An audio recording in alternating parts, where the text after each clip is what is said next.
Bugun aruz vazni haqida ma'lumot bermoqchiman. O'zbek she'riyatida eng keng qo'llaniladigan vaznlar bu barmoq vazni va aruz vazni. Barmoq vaznida misralardagi bo'g'inlar teng bo'lishi kerak.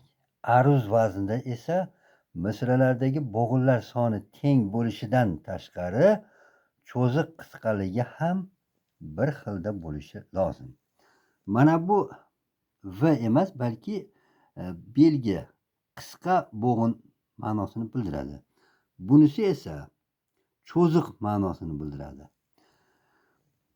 Endi bo'g'inlar unli bilan tugasa ochiq bo'g'in yoki qisqa bo'g'in deb ataladi.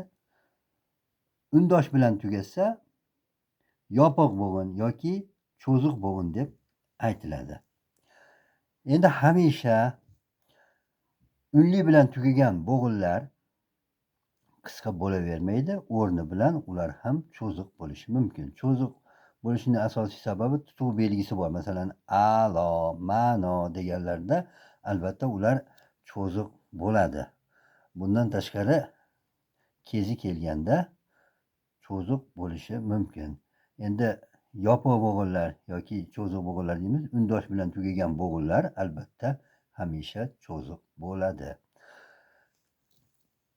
Shundayki, test savollarida kutilmaganda aruz vazni bo'yicha mana bu chizmalar, sxemalar bo'yicha savollar tushib qolishi mumkin. Shularni topishda albatta mana shu cho'ziq qisqaligiga e'tibor berishimiz kerak.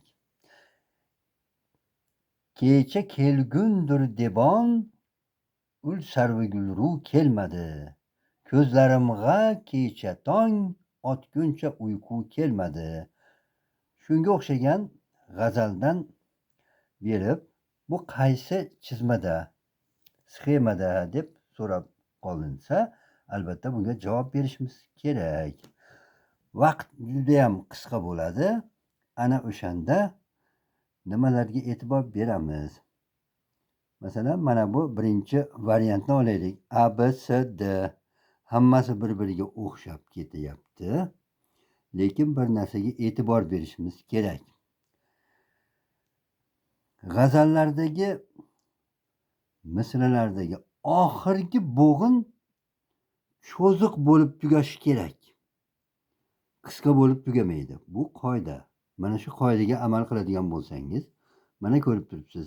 A variantida cho'ziq bilan tugayapti. B, C, D variantlarida esa qisqa bo'lib tugayapti. Buni o'ylab o'tirmasdan demakki A variantini belgilanadi. Endi keyingisiga o'tamiz. Bunisi biroz murakkabroq. A, B, C, D variantlarida 3 ta variant ko'rib turibsizlar, cho'ziq bo'lib tugayapti. D variantida qisqa bo'lib tugayapti. Demak, D variantini chiqarib tashlaymiz. Sal osonlashadi. Demak, 25% chiqib ketdi, 75% qoldi. Bu yerda keyingisida kimni chiqarib tashlaymiz? Qaysi bir variantni chiqarib tashlaymiz deydigan bo'lsangiz, C variantini chiqarib tashlash kerak. Chunki bir bo'g'in ortiq bo'lyapti. Bu yerda foilotun, foilotun, foilotun, foilun bo'lishi kerak. C variantida foilotun, foilotun, foilotun, foilotun bo'lyapti. Demakki, C varianti chiqarib tashlanadi. 50 qoldi. A va B variantlar. Buni qanday qilib ajratamiz? Hamma yeri bir xilda. Lekin A variantida e'tibor beradigan bo'lsangiz, A bilan B ning farqi foilotun deganga to'g'ri kelmayapti A varianti. Endi qaranglar, kecha kelgun deganda ke cho'ziq bo'lyapti. Cha qisqa, kel bu yopiq bo'g'in. Demakki, u cho'ziq bo'lishi kerak. A variantini ham chiqarib tashlaymiz. B varianti shu tariqa eng to'g'ri bo'lib qolyapti.